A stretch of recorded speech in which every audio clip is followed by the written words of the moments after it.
Bom, boa tarde para todos. Quero agradecer a presença de todos aqui no nosso webinar, mais um webinar da Informar. E hoje a gente vai estar adotando aqui muito o formato de roda de conversa. Antes aqui eu vou ler o termo, que as informações apresentadas nesse webinar são fornecidas apenas para fins informativos. O webinar pretende apresentar discussões sobre telemedicina. As informações não devem ser usadas como substituto para regulamentação e interpretações oficiais. Os participantes devem estar cientes que alguns exemplos ou dados ou discussões tratados neste webinar podem não corresponder às especificações regulamentares. Bom, é com muito prazer que esse webinar foi organizado. Eu espero que seja de aprendizado para todo mundo nesse tema, né, provocativo.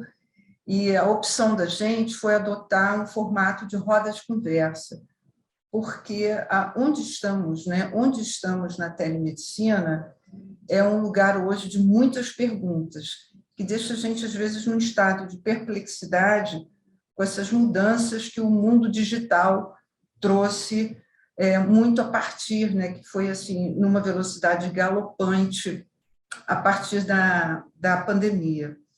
Eu queria citar uma cena que eu me lembrei no processo de organizar esse webinar, que é uma cena de um livro Orlando, da escritora Virginia Woolf, que é um clássico da literatura inglesa, que ela descreve esse personagem em vários séculos, é um personagem que atravessa vários séculos. E tem uma cena que ele presencia a chegada da luz, a chegada da luz no mundo moderno. E, a partir dali, tudo mudou, né? A partir da chegada da luz, tem uma virada no mundo moderno. E eu acho que a gente está virando uma história diferente nesse mundo contemporâneo, com a introdução e a ocupação do mundo digital, né? Então, hoje vai estar com a gente aqui, eu sou Kilza Estrela, diretora médica da Informar. Eu tenho uma passagem grande aí por projetos de saúde. Meu mestrado e doutorado são na área de planejamento de doenças crônicas. Estive na Agência Nacional de Saúde e hoje sou diretora médica aqui da Informar. Dr. Rodrigo Kikuchi, médico cirurgião vascular e especialista, CSO do Conecta Médica.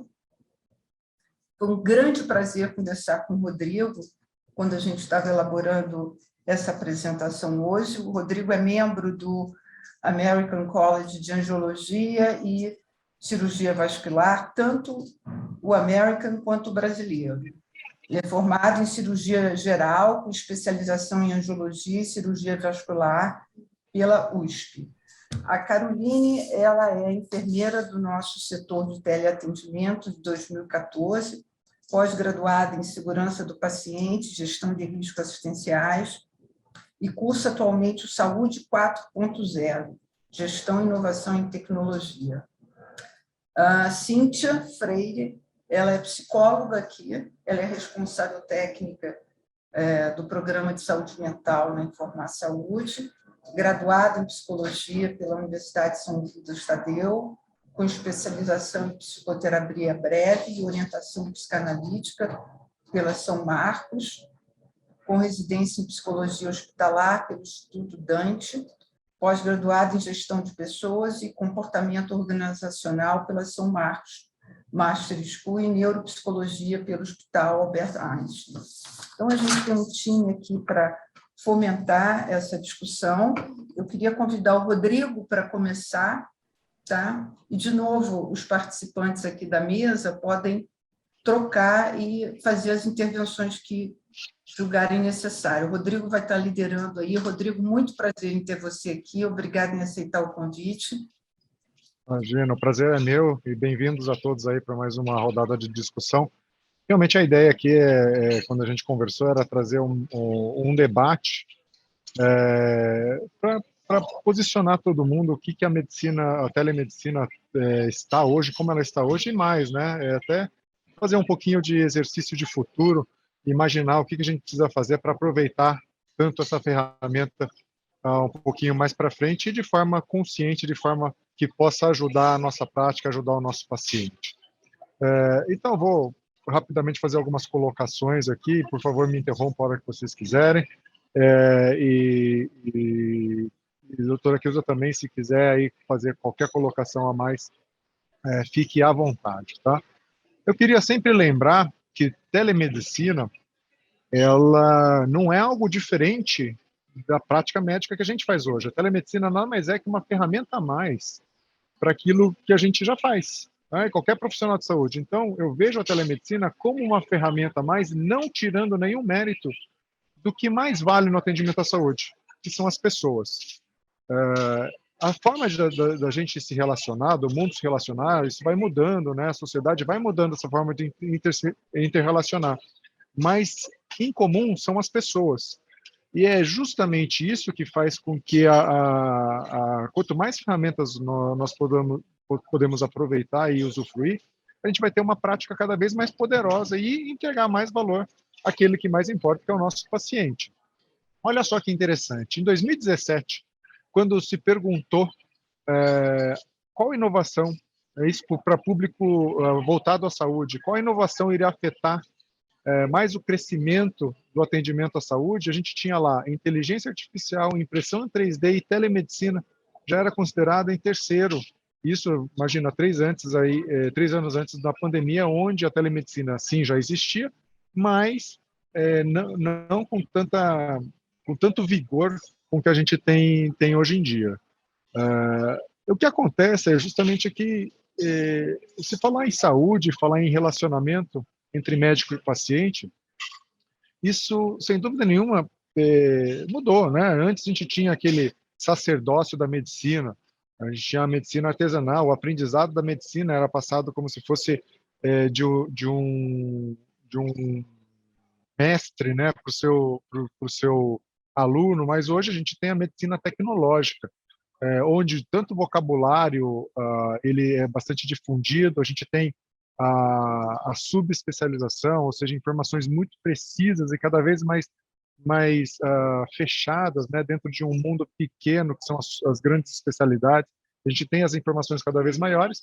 Além disso, a gente trabalha hoje sem fronteira, e aí a pandemia está aí até para dizer para a gente que o mundo hoje não tem fronteira física. Isso tudo se deve devido à tecnologia da informação. Mas, afinal de contas, de onde vem, né? O que é a tecnologia da informação? Pessoal, a tecnologia da informação também vem em estágios, tá? Assim como várias coisas, a tecnologia da informação começou na área militar. Isso falando lá na década de 70, que foi o primeiro estágio da tecnologia da informação. Posteriormente, essa difusão de informação veio ali para o sistema financeiro e dentro de empresas. E só na última década a tecnologia de informação se estabeleceu dentro da educação na área da saúde. E aí eu falo o seguinte, muita informação na área da saúde, em áreas técnicas, eu falo que é uma faca de dois gumes, porque ela realmente é muito boa, a gente fala, a informação deve ser divulgada, mas a grande questão que nós temos aqui é a forma como essa informação pode ser interpretada. E hoje nós temos essa gama de informação dentro da área da saúde. O problema é que talvez nós não temos maturidade social para interpretar toda essa informação. Isso acaba promovendo, dependendo da situação e do contexto que a sociedade se encontra, a uma grande dicotomização de mundo, ou seja, o certo e o errado, o branco e o preto, você e eu, né? E a gente está vivendo isso, essa grande polarização, a gente está vivendo isso em vários setores, né? Na política é um grande exemplo no que a gente essa polarização representa. E quando eu disse que a telemedicina no Brasil ela não tem uma regulamentação nova, tá aí uma resolução do CFM de 2002 definindo o que é telemedicina. É claro que isso é muito simplório e faltavam muitas peças nesse quebra-cabeça. E a grande verdade é que em 2020, né, quando veio uma portaria do Ministério da Saúde, aí é diferente, portaria tem efeito de lei. Quando a gente fala o que o CFM faz, isso não tem efeito de lei. O que o CFM coloca é o que rege a prática médica do segmento da parte falando de ética. Mas falar de força de lei civil, aí a gente está falando de portaria do Ministério da Saúde, tá? O que é bastante diferente, até falar, e a gente pode discutir um pouco isso depois, sobre regulamentação, processos e legalização do procedimento de telemedicina. Então, hoje a gente fala na telemedicina e telesaúde como inovação que deve ser sustentável, e isso depende do momento histórico e da necessidade. E aí a pandemia veio forçar isso. E nessa situação, um novo ecossistema de saúde é formado. Cabe a nós entendermos o nosso papel nisso tudo. Porque, olha só, como que se definia a relação médico-paciente, como isso mudou e se foi transformado. Se a gente pegar em 1847, olha só o que a Associação Médica Americana falava sobre obrigações de pacientes para os seus médicos. O paciente devia obrigação total à prescrição do médico. Isso estava implícito. O médico era dono da verdade. Ponto final. O médico falou, era obrigação do paciente seguir. Enquanto que hoje, tá, isso falando nem só hoje, ó, 1990, não é nem tão recente assim, mas já falava, a mesma associação médica falando que o paciente tem o direito de tomar decisão sobre o seu cuidado da saúde. Então, essa decisão compartilhada passou a ser fundamental. E na telemedicina, a gente tem uma série de vantagens, né? E falando de vantagens em relação à parte física, suprimir deslocamento, tornar mais acessível, mas por incrível que pareça, e ao contrário do que muita gente pensa, a telemedicina pode melhorar o relacionamento com o paciente. E aí depois vou deixar vocês eventualmente quererem me questionar o porquê isso, mas eu tenho convicção que o uso correto de uma ferramenta dessa pode melhorar o relacionamento com o paciente. Além disso, né, isso foi a desculpa usada na pandemia, diminuir a incidência de infecções transmitidas por contato, mas nós temos, sem dúvida nenhuma, a melhora de acompanhamento de doenças crônicas e outros fatores que podem levar a telemedicina e empurrar a telemedicina ao seu melhor uso. A grande verdade, pessoal, é que nós temos o seguinte: quando a gente tem uma inovação, a gente tem aqueles que não têm conhecimento e também não decidem nada. Essas pessoas, a tal história do nem fede nem cheira, né? Estão ali, tá? Agora, nós temos pessoas que decidem muito rápido com baixo conhecimento. Isso é um perigo. Porque a gente sabe pelo Dunning-Kruger, né, a teoria do Dunning-Kruger da década de 90, que falava o seguinte: a pessoa que sabe pouco sobre um assunto, ela se acha muito especialista. E ela tem grande confiança em decidir. Mas ela decide rápido com conhecimento baixo. Isso é muito perigoso. E nós temos aquele que nunca está satisfeito o bastante para decidir. Então, ele vai sempre postergando a decisão, tentando ganhar conhecimento. Isso também não é bom. O ideal é aquele que conhece o assunto e decide. Agora, eu deixo para vocês o papel de se colocar em qual situação vocês estão diante da telemedicina. A ferramenta está aí. Criticar ou não tomar decisões de utilizar sem conhecimento talvez não seja o caminho. Talvez o caminho é conhecer melhor essa ferramenta para utilizá-la assim da melhor forma. Tá? Então, essa é a introdução que eu queria colocar aqui para vocês.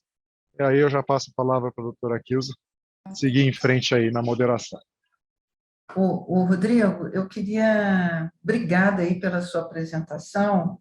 Então, acho que você já trouxe um primeiro paradigma, né, que melhora o relacionamento com o paciente. Aí eu acho que a Cíntia tem um comentário que a psicologia sempre tinha o estigma do setting terapêutico, né? Tinha que ter o setting terapêutico para ter um processo psicoterápico acontecendo, né? E eu vi no começo da pandemia muitos psicanalistas assim ligaram, o que faz, como é que atende, pessoas pedindo um entendimento sobre isso, né? Então, essa quebra desse paradigma é muito interessante, né? E hoje a gente vê que onde tem desejo, onde tem o inconsciente e o ser desejante, tem processo terapêutico, pode ter encontro terapêutico, né? Então, eu queria provocar um pouco essa discussão desse momento, onde é que fica melhor o relacionamento com o paciente. Há pouco tempo, né, quando a gente falava em setting analítico, era uma situação bastante enquadrada, né, num quadrado. Então, onde nada podia acontecer, né, fora, né, desse enquadramento. Quer dizer, ali era o espaço, né, do psicólogo, psicanalista, enfim, e do paciente, né, e o que rodeava, né, então, móveis, enfim, mobiliários, né, e isso era muito... levava-se muito em consideração, quer dizer, nada podia fugir a isso, né, e com toda a questão, né, da tecnologia, a questão do Covid, da telepsicologia, né, de fato, a gente teve que quebrar vários paradigmas, né, e a questão do setting, de nós nos readequarmos, foi imprescindível, né, então, ali, presencialmente, nós tínhamos os comportamentos não verbais, né, dos pacientes, onde esses comportamentos, eles trazem muito, eles falam muito daquela pessoa, daquele ser, né, e hoje em dia nós não temos ele como um todo, né, então eu costumo falar que nós temos do peito para cima, né, do tronco para cima, e nós tivemos que nos readequar, né? Então, existe esse comportamento não verbal? Sim, existe esse comportamento não verbal, e ele fala muito, né? Ainda que seja na telepsicologia, né? Mas teve uma readequação, sim, né? E lá atrás, quando a gente fala no início, né, que também não é nova a telepsicologia, né? Quando a gente fala de teleatendimento, tinha muito preconceito entre os psicólogos e entre os pacientes, né? Então, fazer uma terapia, fazer uma análise à distância, não dava certo lá atrás, né? E aí vem o Covid mostrar para a gente que sim, né? É possível, que sim, existem várias pesquisas, né, que apontam que é tão eficaz ou mais, né, uma telepsicologia. Rodrigo, quer comentar como é que é melhor o relacionamento com o paciente? Eu vejo que, assim, veja só que interessante essa colocação, né, e a mudança da relação que as pessoas têm entre si, né. Antes, o preconceito, né, a forma realmente, isso é preconceito, não vai dar certo. E no momento que nós formos obrigados a realizar por essa ferramenta, viu, poxa, dá certo, mas dá certo só hoje? Não, daria certo antes também. É que a gente tinha esse preconceito. A grande verdade é que hoje a gente vai se relacionar com o nosso paciente com omnichannel, não vai ter canal único, né? Vai ser online, offline. A gente vai ter o relacionamento presencial que oferece para a gente várias coisas, até o exame físico, né? A Cíntia falou da linguagem não verbal, que a gente realmente tem essa leitura e diminuiu essa nossa capacidade. Por outro lado, o posicionamento das pessoas frente às câmeras, a forma dela falar, como ela desenrola a comunicação dela, também dá indicação para a gente. Isso a gente vai aprendendo a ler. No caso da área médica em si, veja só como as ferramentas elas vão seguir e vão continuar vindo. Por exemplo, as grandes dificuldades, uma das grandes críticas que os médicos fazem na telemedicina ou no teleatendimento é o exame físico. E realmente, ele é falho. A gente não tem o toque. Por outro lado, já existem IoTs, né? Quem não sabe, internet das coisas, e nós temos instrumentos capazes de realizar exame físico à distância, tá certo? Nós já temos isso. A ausculta, nós temos capacidade de fazer inspeção, tá certo? Tudo isso à distância. Uma otoscopia, uma laringoscopia, uma inspeção de oral, isso tudo já existem ferramentas capazes, sem falar, por exemplo, em áreas mais específicas como oftalmologia, onde já o desenvolvimento já é muito maior. Então, eu acredito mesmo assim que o posicionamento hoje do atendimento à distância na área da saúde, a gente não pode estacionar, tá? Ninguém aqui pode estacionar, ninguém pode passar a ter o preconceito do que não é possível mais, porque já está provado que é possível. E uma coisa, tá? Coloquem isso na cabeça.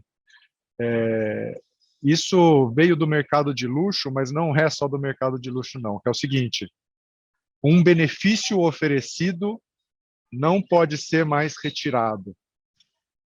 Então, tá? Vai tirar o Bolsa Família hoje. Não tem como tirar o Bolsa Família. Você muda o nome, mas não tira, tá certo? No momento que a percepção desse teleatendimento já foi, tá? E já foi, isso já é ponto pacífico para nossa população, para o nosso paciente, que é um ganho, não se tira mais. Então, a questão que vai vir, uma regulamentação. Mas hoje eu tenho convicção que esta forma de nos relacionarmos com o paciente não vai mais deixar de existir. Rodrigo, eu queria pedir que você comentasse assim, aquela questão que a gente conversou da qualidade assistencial, né? Como assegurar a continuidade, a efetividade da assistência dentro de um processo de cuidado versus o atendimento pontual, que muitas vezes tem sido muito exaltado, né? O acesso. E acredito que nessa situação, é justamente onde a telemedicina, né, a telesaúde vai ter uma função primordial, tá? Porque veja só, hoje o atendimento à saúde, eu vou falar do Brasil, tá? Mas isso acontece em vários lugares do mundo. Ela acaba sendo muito o que acontece na hora e ponto. É aquela resolução que vem na hora. Estou com dor de cabeça. Então, é o seguinte: tome um analgésico e vá procurar um diagnóstico. Aí a pessoa toma o analgésico, melhora e vai procurar o diagnóstico. Aí, em outro local, ela vai procurar o diagnóstico. Só que não tem mais quem veja esse diagnóstico. Ela tem que voltar para um lugar que veja o diagnóstico. De repente, quando ela volta no lugar que veja o diagnóstico, ela não é o mesmo atendimento, ou não é a mesma linha de raciocínio, fala, não, agora você precisa de outra coisa. E aí começa a se perder. E um paciente crônico, vocês imaginam quão difícil isso passa a ser. Porque no paciente crônico, o paciente crônico, ele tá assim, né? Ele é uma gangorra, é um morro. Ele vai ter áreas, segmentos de agudização da doença, e tem áreas que ele vai ter que ir seguindo um plano, tá certo? No chamado plano de voo. No momento que você perde e começa a ter assistência pontuais, essas assistências pontuais vão fragmentar o cuidado da saúde desse paciente, tornando esse cuidado muito mais caro, primeiro, porque ele vai ser intervencionista na agudização somente, sendo que quanto mais cuidado a gente tem no plano de voo, menos períodos de agudização a gente tem. Agora, você imagina o seguinte: imagina se a gente não tem a ferramenta da telemedicina, como que vai ser esse cuidado do plano de voo? Ah, fulano, você vai ter que vir aqui mensalmente, colher exames e vai ter que retornar, vai ter que ter um medicamento, vamos verificar se você tomou o medicamento, está controlando a doença. Pessoal, imagina o impacto da ferramenta digital, da telesaúde, nesse cuidado de linha, né? Nesse cuidado que a gente fala linha de cuidado, né? Nesse cuidado linear e constante do paciente. Tá? As ferramentas digitais vão ter um papel primordial, e podemos usar um exemplo. Uma linha de cuidado, o Conecta Médico acabou de lançar, por exemplo, uma linha de cuidado de recém-nascido, dos primeiros 100 dias. É claro que a gente pode ser, essa linha de cuidado, 100 dias, 1 ano, então você estabelece. Mas uma linha de cuidado onde, nesses primeiros 100 dias, já está pronto e determinado em que tempo esse bebê e sua família vão ter. Enfermeiras de amamentação, ou profissionais de qualidade de sono do bebê, o pediatra que trata da puericultura. Então, tudo isso está desenhado já na linha de cuidado. E isso através de como? O paciente não se desloca todo o tempo. A gente faz isso com instrumentos e ferramentas digitais. Tá certo? Isso falando numa linha de cuidado de recém-nascido de 100 dias. Imaginem pacientes crônicos, e aí a Kilza pode dizer muito melhor que eu, que é a especialidade dela, o impacto que isso pode ter na linha de cuidado ao longo do tempo desse paciente. Então, pessoal, é aqui que realmente esse environment, né, esse ecossistema da telesaúde vai pegar. É onde a gente vai ter, e eu acredito onde a gente consegue ter maior impacto nesse cuidado. Eu acredito que cada vez mais, desculpa, doutora Kilza, mas cada vez mais essa jornada do paciente ela vai melhorar, vai ficar mais fluida, porque hoje a gente tem essa fragmentação também nos serviços presenciais. E eu acho que a gente falando sobre o atendimento remoto, né? Talvez a gente aproxime ainda mais esse paciente para a continuidade do cuidado. Então, às vezes, eu deixo de ir numa consulta, porque, poxa, eu vou ter que me deslocar, são 40 minutos. Depois, eu vou ter que retornar no meu médico para avaliação desse exame. Às vezes, o paciente deixa de buscar o serviço de saúde para uma consulta médica, porque ele fala assim, eu só vou lá para ele me pedir um exame. Então, cada vez mais a gente trabalhando a jornada do paciente, seja ela presencial ou online, cada vez mais a gente tem ele mais próximo e como protagonista mesmo, né? É isso, eu acho que tem aí como organizar isso dentro do modelo assistencial, né? Cíntia, você quer seguir com a palavra agora? Vamos passar para a Cíntia. A Cíntia também ela trabalha no programa de saúde mental do Formar, onde a telemedicina é usada como ferramenta básica. Cíntia, tá? Sim, pode colocar a apresentação, por favor.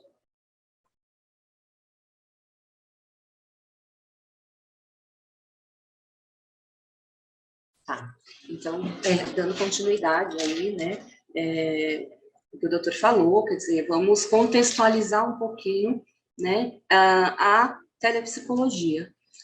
A telepsicologia também não é nova, quer dizer, não teve início com a pandemia, né, então, ela já existia antes, né, e eu vou contextualizar um pouquinho aí para vocês. Então, em 95, existiam alguns sites, né, que faziam esse atendimento online, porém, não tinha nenhuma resolução, né, do CFP.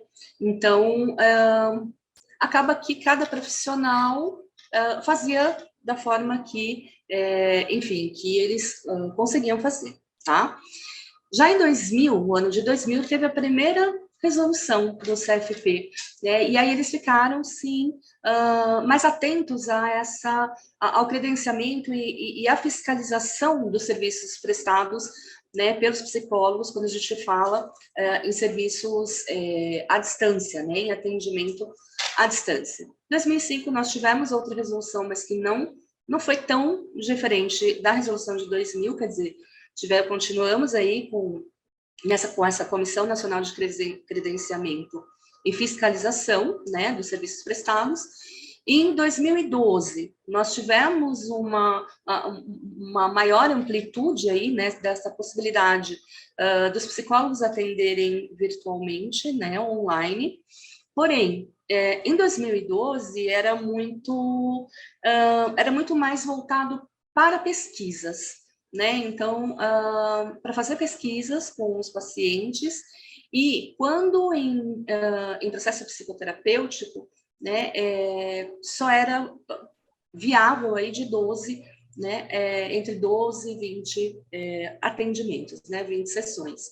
E aí veio a resolução de 2018, que ela revogou essa, né, então ela acabou com essa de 2012, onde os maiores benefícios foram, né, o corte desse limite de sessões, né, então, a partir de 2018, nós podemos, né, já pudemos, na verdade, fazer os atendimentos online, atendimentos mais longos, né, não só psicoterapia breve, né, e com base num cadastramento chamado EPSI, né, onde é necessário que o psicólogo que queira fazer aí o atendimento online desde 2018, ele faça esse cadastramento no site do EPSI, né, então, na verdade, a partir de 2018, não precisou mais que o psicólogo estivesse cadastrado numa plataforma, né, para que ele fizesse esses atendimentos online. Ele próprio podia fazer esse cadastramento no EPSI, ok? Também, né, com base na resolução aí de 2018, nós temos a impossibilidade, né, de atendimentos presenciais, urgentes, né? Então, atendimentos emergenciais, né, os atendimentos de crise, eles não podem ser feitos, e ainda continua desta forma, tá? Eles não podem ser feitos à distância, né? Então, devem ser atendimentos presenciais. Tá? Assim como pessoas em situação de violência ou violação dos direitos. Pode passar.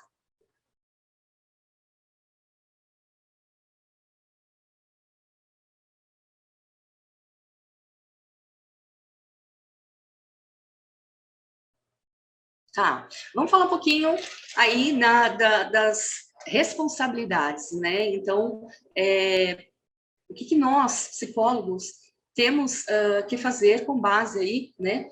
Claro, sempre nas normas e os procedimentos e regras, enfim, do CFP, para fazermos aí um atendimento online.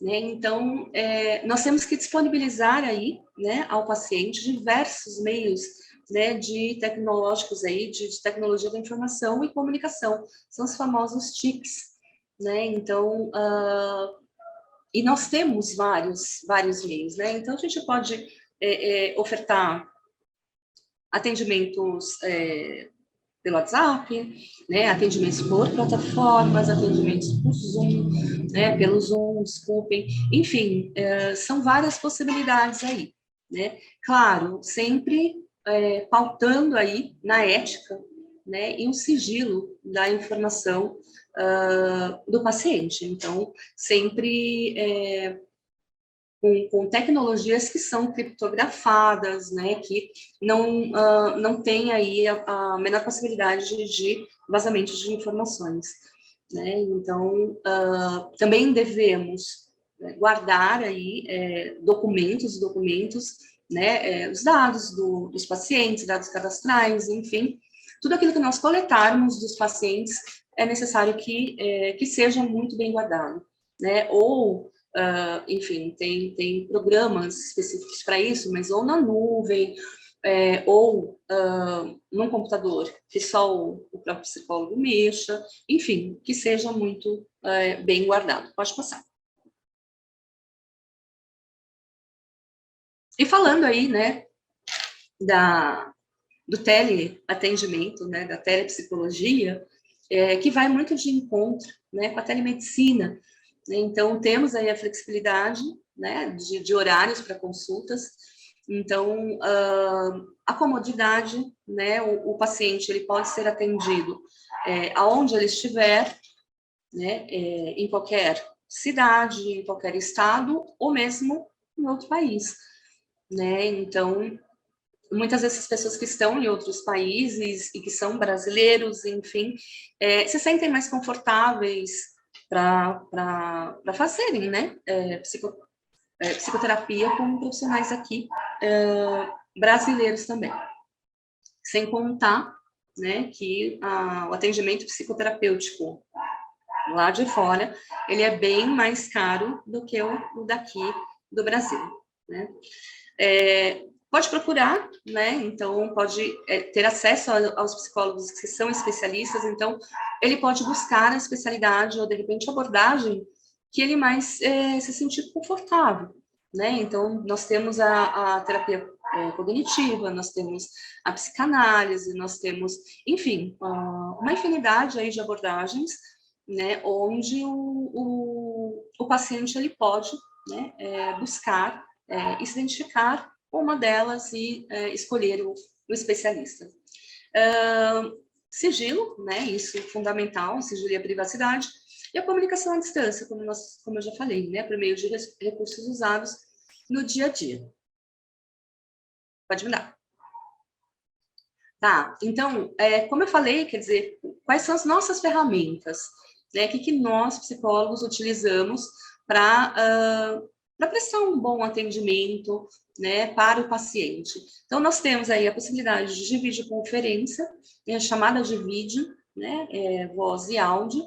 Nós temos a possibilidade de nos comunicarmos por e-mail, né, com o paciente, mensagem de texto, aí WhatsApp, Telegram, bate-papo em tempo real, aí entra uma mensagem, de repente, também no Telegram, WhatsApp ou qualquer outro similar, né, mas em tempo real, né, ali com o paciente, né, de repente numa crise, né, está tendo uma crise, nós temos a possibilidade ali de, enfim, de atender. Por telefone, né, aplicativos, tem vários aplicativos que nós conseguimos baixar aí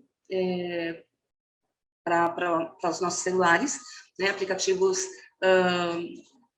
que oferecem aí a telepsicologia, né, e sites e plataformas específicos que aí também entram uma infinidade de profissionais, né, que estão cadastrados e que o paciente ele pode entrar em contato com base na identificação ou no perfil, né, daquele profissional, daquele psicólogo.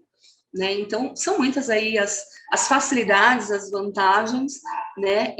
Basta nós termos as ferramentas adequadas, né, para oferecer aos pacientes, né? E fica muito mais fácil, eles têm muito mais acesso, né, a essas escolhas, digamos assim. Pode passar.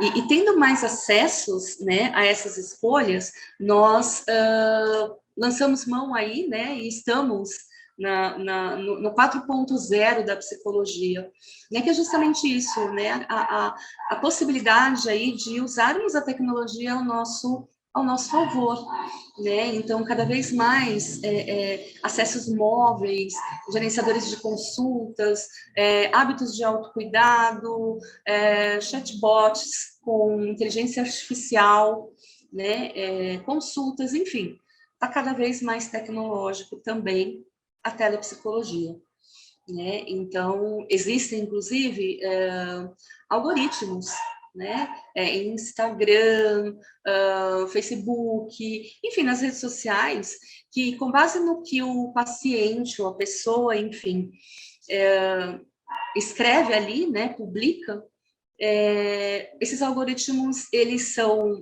lidos e são...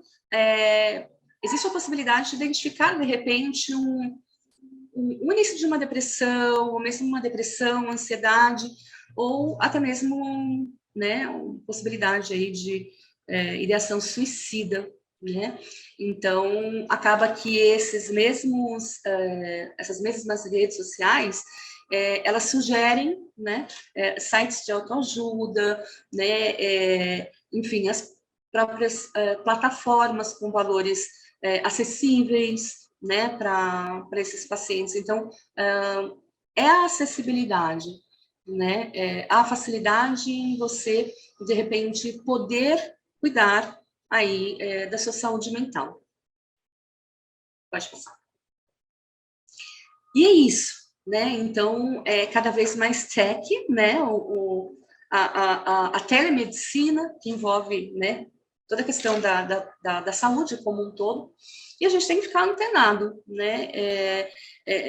Aquilo que o doutor falou, quer dizer, não tem como regredir, né? Nós não vamos mais deixar de fazer os atendimentos online. Nós temos que ficar antenados, né? Quais são as novidades tecnológicas que vão e que surgem a todo momento, para que... Oi? Não, a gente tem que estar correndo aqui no tempo. Tá bom, é isso, quer dizer, para que facilite a vida para o paciente. É isso, obrigada. Eu acho que tem um aspecto comum em qualquer prática, que são as questões éticas, as questões de sigilo, de armazenamento de informação, quer dizer, isso é comum, né? Agora, assim, uma pergunta que fica é como é que o usuário está se educando para essa tecnologia, né? Como que o usuário está acessando a tecnologia, entendendo o que é pontual o que é um atendimento pontual, circunstancial, para o atendimento contínuo, né, para a linha de cuidado. Carol, então, eu queria que a Caroline entrasse com o modelo dela, e a gente viu aqui na Informar essa virada na pandemia, a nossa central virar uma saúde digital 24 horas, com todo o ganho da multicanalidade. Aí depois a gente abre para a pergunta dos participantes também. Por favor, Caroline. Eu vou projetar aqui, só um minutinho.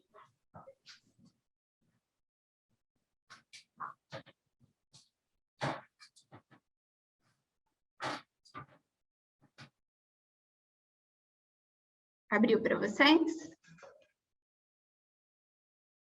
Então, na verdade, eu vou falar um pouquinho sobre a nossa realidade aqui na Informar hoje, né, na central receptiva, que hoje ela vem mais com o nome mais atual, né, de Saúde Digital 24 horas. A nossa central aqui, ela tem como principal objetivo oferecer realmente um serviço de orientações em saúde, e é uma central especializada. Então, quando eu falo especializada, a gente está falando que o nosso maior objetivo é, de fato, acolher aquele paciente, entender a necessidade dele, para, se necessário, somente o enfermeiro fazer o atendimento ou dar continuidade desse atendimento com a equipe multidisciplinar, né? Então, aqui na central, nós temos um funcionamento 24/7, nós funcionamos todos os dias da semana, 24 horas por dia. Nesse cenário, né, 24 horas, nós temos os enfermeiros e os enfermeiros e a equipe médica, os demais profissionais das outras áreas, enfermeiro, o nutricionista, o profissional de educação física, o psicólogo, o assistente social, eles trabalham num modelo ainda no horário comercial, vamos dizer assim, né? Então, no horário das 8 da manhã às 20 horas. Segue uma rotina um pouquinho diferente. E nesse modelo também a gente tem a presença dos farmacêuticos, que também não ficam 24 horas, mas também recebem aí parte da demanda do receptivo da Central de Saúde Digital 24 horas. Hoje o nosso atendimento é multicanal, então cada vez mais ele vai ser, né, o Omnichannel vai entrar nesse formato, já está nesse formato, e a tendência é que cada vez mais ele evolua para os nossos acessos serem mais através de mensagens, que a gente, de fato, esteja totalmente adaptado no novo cenário de clientes e pacientes que a gente tem hoje. Então, hoje a gente atende através do telefone, nós atendemos através do chat, através do WhatsApp, através de outras plataformas, e-mail, enfim. Hoje a gente consegue atender, receber o nosso paciente por vários canais. Dentro desses pacientes que a gente tem hoje, né? A maioria deles, a maioria segue aí alguma dessas linhas de cuidado. Então, com a pandemia, a gente teve o início dessa linha de cuidado específica de COVID. Dentro do programa de atenção domiciliar, nós temos os cuidados paliativos, as doenças crônicas, as pacientes gestantes e os pacientes oncológicos. Temos também aí os nossos programas de saúde mental, né? E o programa de cuidado ao paciente voltado para farmacológicos. Então, são usuários normalmente de medicamentos que têm na nossa central o apoio para qualquer orientação, seja do profissional farmacêutico, seja do enfermeiro também. Então, falando um pouquinho dos atendimentos, né, da nossa central de saúde, a gente teve uma mudança bem significativa do nosso cenário, se a gente pensar numa curva de tempo, aí avaliando 2020 a 2022, então pensando um período pré-pandemia e um período de pandemia e gradativamente pós-pandemia, se Deus quiser, esse ano, né? Em 2020, nós tivemos aí mais ou menos 49 mil atendimentos feitos através do telefone. Em 2021, foram 62 mil atendimentos e a projeção média para 2022 é de 71 mil atendimentos. Então, a gente teve um aumento aí, de mais ou menos 27% de 2020 para 2021, e pensando numa projeção de basicamente 15% no cenário de 2021 para esse ano, tá? As nossas interações via chat também aumentaram bastante. Então, de 2020, a gente saiu basicamente de um número bem baixo. Eu não coletei esse número porque realmente eram atendimentos bem pontuais, feitos através de plataforma de chat, né, o SMS. Aí, em 2021, nós tivemos 3.600 atendimentos, e a projeção para 2022 é de quase 15 mil atendimentos. Isso pensando nesses meses que nós já tivemos até agora, né? Dentro das nossas categorias profissionais, a gente tem mais ou menos 55 mil atendimentos realizados pelo enfermeiro, aqui na nossa central, 7.400 feito pelo farmacêutico, 3.756 pelo Nutri, psicólogo, uma média de 3.012, e do educador físico, 1.608. Esses números são de 2021. Então, normalmente, o enfermeiro realmente é a porta de entrada da maioria dos atendimentos e vai distribuindo aí os atendimentos conforme a necessidade do paciente.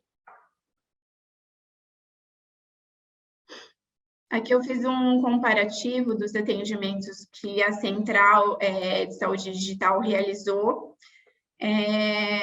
comparando aí os anos de 2020, 2021 e 2022 também só o cenário do mês de janeiro, né? Então, lá em janeiro de 2020, foram 1.107 atendimentos. A gente teve, desses 1.107, 6% foram convertidos em atendimento médico. Esse ano, a gente, só em janeiro, nós tivemos aí uma média de 8.345 atendimentos realizados pelo enfermeiro, né? E destes, 32% foram convertidos em guia médica. Então, de fato uma mudança bem significativa do cenário, né? Nos últimos 2 anos.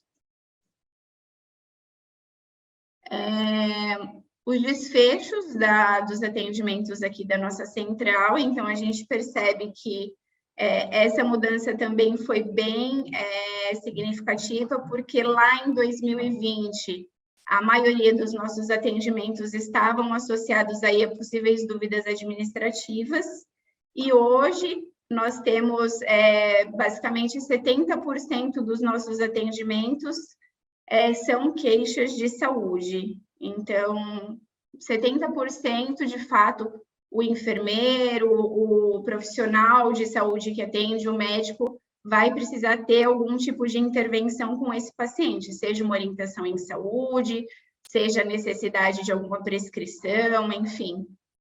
De fato, o profissional de saúde totalmente envolvido nesse atendimento. Da nossa central, a gente tem sempre as avaliações de satisfação do nosso paciente ao final dos contatos. Então, a gente teve em 2021 um número de 26.829 avaliações do nosso serviço, e nessa avaliação, 92% deles corresponderam a notas promotoras, que a gente fala, né? Então, são pacientes que avaliaram, ficaram satisfeitos, deram nota 4 ou 5, muito satisfeitos para os nossos atendimentos. E aí, uma média de 2,5% deram notas detratoras, né? E 1,2% notas neutras. Então, a gente pensando nessa avaliação e na satisfação do usuário com o serviço, esses números são muito bons para nós, para a nossa central. Aqui eu deixei mais mesmo uma provocação, né, para a gente conversar de onde nós queremos chegar com esses atendimentos, com esse cenário.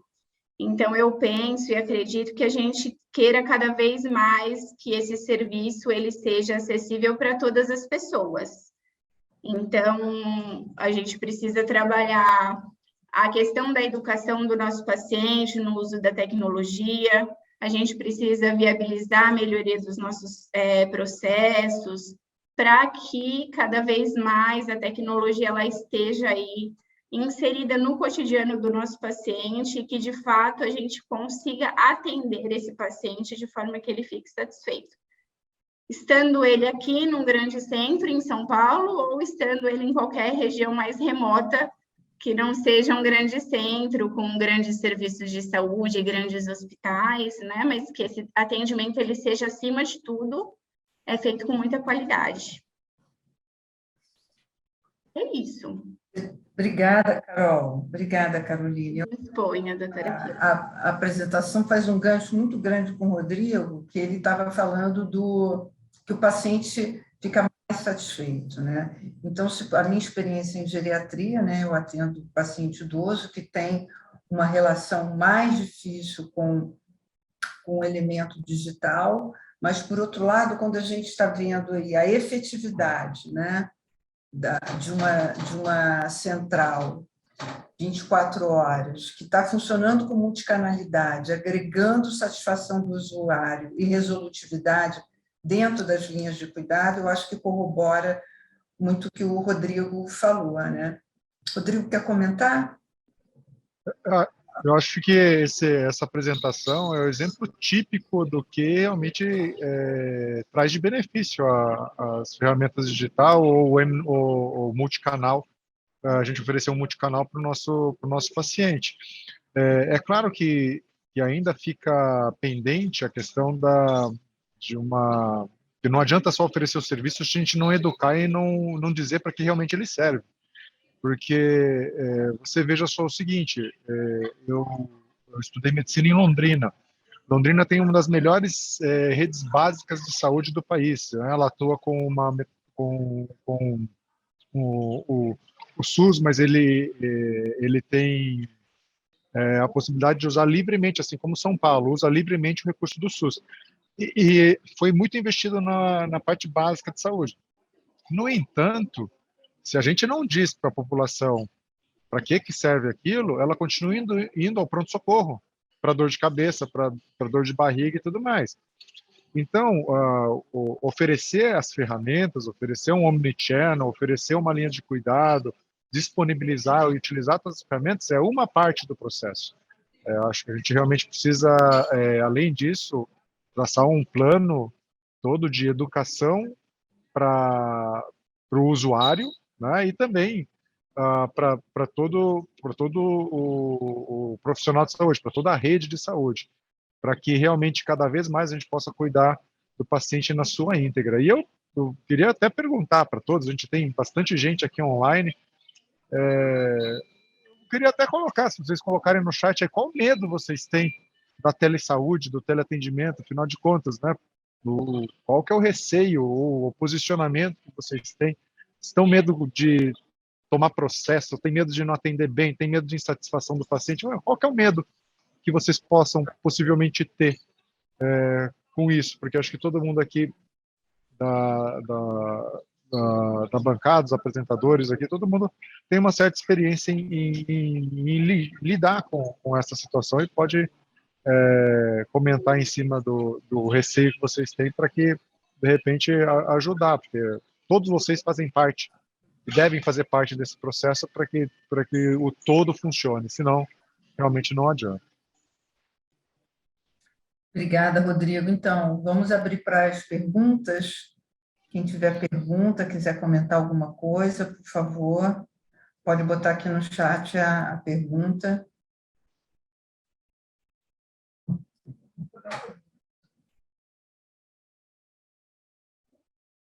É bacana a gente pensar também que, da mesma forma que muitas vezes o usuário, enquanto o pessoal vai postando, aí a gente vai falando, né? O usuário, muitas vezes, num contexto geral, nós não fomos educados para utilizar o serviço de saúde, né? E nós, como profissionais, ainda nós, como profissionais, às vezes temos a dificuldade de procurar corretamente serviço de saúde. Imagina os nossos pacientes. Então, como a gente tem dificuldade, tem pessoas também que acessam o serviço de forma inadequada, o serviço presencial, a gente vai ter que pensar em cada vez mais formas também disso não acontecer com a telemedicina, como o doutor Rodrigo falou também no início. Né? A gente tem um contexto de custos e a gente também pode ter aí um cenário que a gente não espera, né, com relação ao mau uso da tecnologia. Aí tem uma pergunta aqui que eu queria direcionar para o Rodrigo, que é: a telemedicina traz redução de custo? Veja só, quando a gente fala em custo em saúde, eu acho que a gente tem que pensar de forma global, não só de forma pontual. Eu diria o seguinte, eu responderia essa pergunta dessa forma. A telemedicina pode, sim, reduzir muito o custo à saúde, tá certo? Então, é justamente isso que eu falo. Se a telemedicina traz, tudo depende do uso. Agora, que ela tem esse grande potencial de reduzir custo, não tenho dúvida.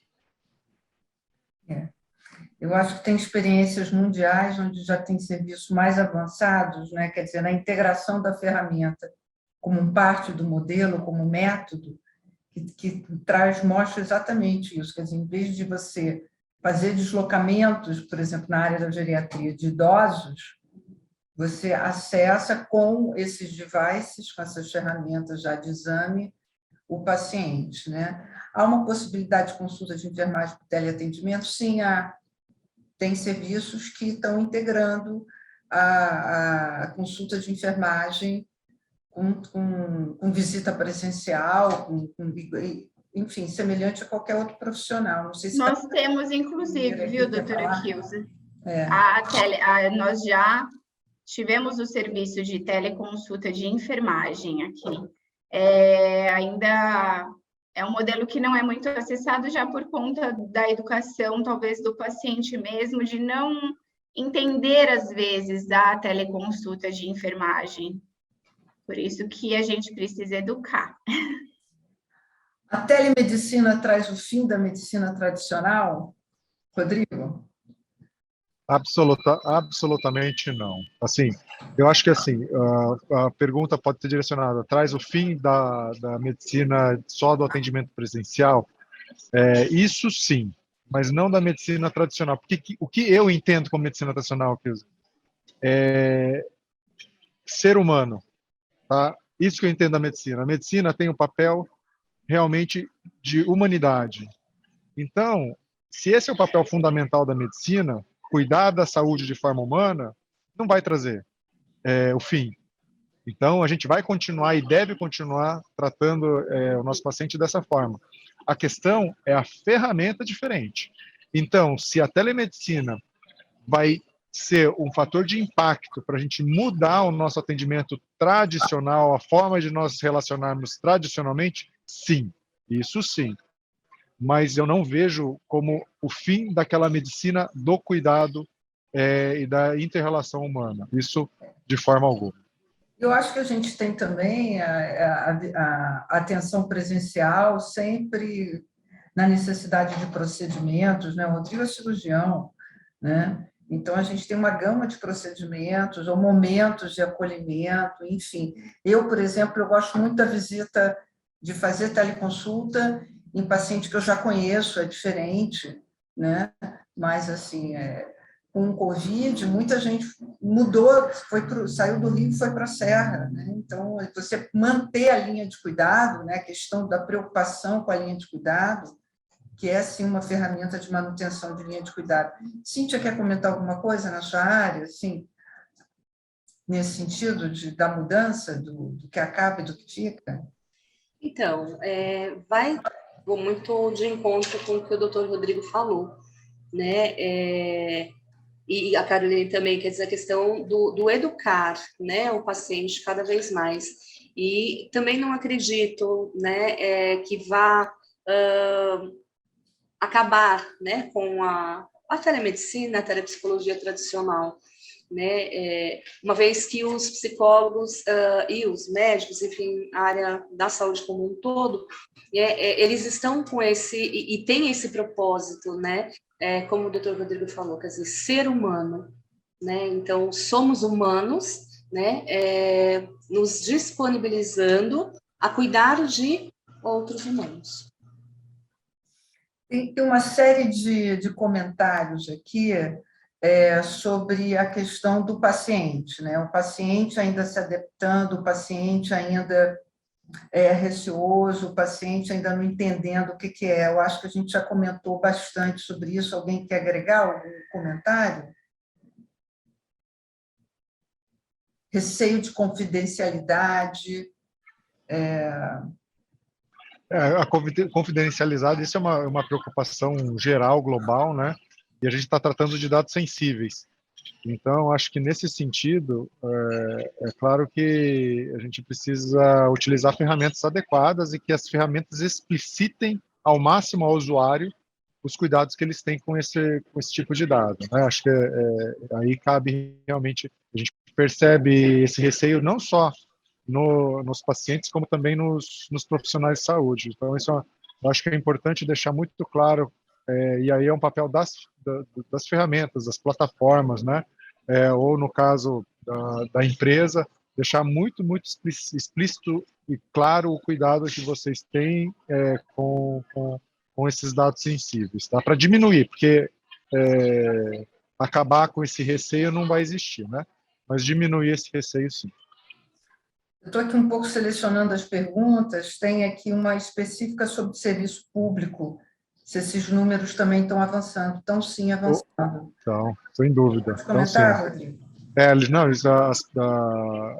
As prefeituras, os estados, né, eles estão vendo bastante isso na parte pública, justamente por conta da possibilidade de interiorizar cada vez mais um atendimento médico, isso fazendo através da teleinterconsulta. A gente não consegue levar especialista até a área distante, mas consegue, através de um médico ou de um enfermeiro que esteja num atendimento numa ponta, levar o caso ao conhecimento de um médico específico. Isso é uma das coisas que as pessoas estão vendo. E, obviamente, isso, como a gente comentou, pode levar a redução de custo. E redução de custo é parte do que um gestor de saúde pública, vai buscar, né? Manter um atendimento de qualidade, diminuindo o custo. Então, sem dúvida nenhuma, isso vai avançar e deve avançar muito, muito, até mais rápido, às vezes, nesse setor, tá? No setor público. Vou dar um exemplo de um serviço que eu vi na Espanha, as cirurgias realizadas em Madrid, que faziam após a reabilitação em um hospital fora, e quando o paciente precisava de um especialista, esse deslocamento na reabilitação era muito complicado. Então, se montou um setting de teleconsulta com todo um aparato, inclusive para exame físico, né? Isso dentro de um modelo de serviço público. Tem aqui uma pergunta: a emissão de receitas e atestados online é válida? Sim, é válida. Plataformas que emitem são certificadas, né? Rodrigo, quer comentar? Só o importante aqui é que o profissional, para fazer isso de forma válida, o profissional também precisa ter uma assinatura digital, tá? Então, vocês que são profissionais da área de saúde, vocês precisam ter um certificado. O certificado aqui, só vou falar basicamente assim, A1 e A3. O A1, ele é móvel e feito em token. Então, eu tenho um certificado A1 aqui no meu celular, por exemplo, onde de qualquer lugar eu posso ativar a assinatura. O certificado A3 é um certificado físico que só pode ser emitido de um único computador. Então, para nós, para atendimento remoto, geralmente a gente faz o certificado A1, só para vocês terem uma ideia de custo, em torno de 250 a 300 reais ano, um certificado desse. Então, assim, qualquer profissional de saúde precisa ter isso e aí pode emitir, usar um exemplo da área médica. Na área médica, o próprio Conselho Federal de Medicina tem um portal para a gente fazer receitas e atestados online, desde que nós tenhamos essa assinatura digital. E eu até falo, é mais seguro ter assinatura digital do que o nosso carimbo, né, doutora Kills? Porque o nosso carimbo, qualquer um faz na esquina, carimba, faz um rabisco e parece que é válido. Enquanto que na assinatura digital, não. Inclusive as receitas controladas, né? Inclusive as receitas controladas, menos a B1, né? Que ainda a Anvisa não liberou. É isso, só essa. As receitas estão todas liberadas. E as de alto custo do SUS, essa também não. Isso, Então, atestado com certeza, tá? E a certificação digital é um processo simples, assim, você faz um processo administrativo, acabou, implementa no computador, não tem dificuldade alguma. Eu acho que a gente está chegando ao fim aqui do nosso tempo. Queria agradecer muito a presença de todos. Alguém quer comentar alguma coisa? Eu só tenho a agradecer. Acho que quando você une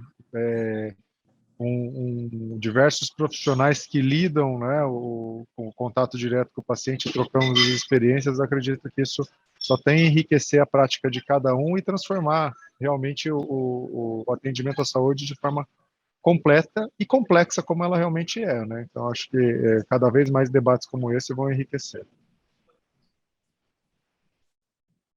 Mesmo a cena lá do Orlando, da Virginia Woolf, né? É uma mudança, é uma nova luz chegando e a gente está aprendendo a usar, ainda meio perplexo com isso, mas não tem volta. É um benefício que não vai ter retorno.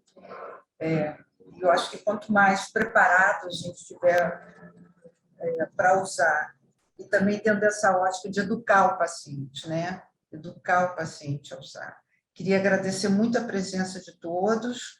Se a gente tiver mais perguntas, por favor, mandem pelo site da Informar. Fiquem à vontade.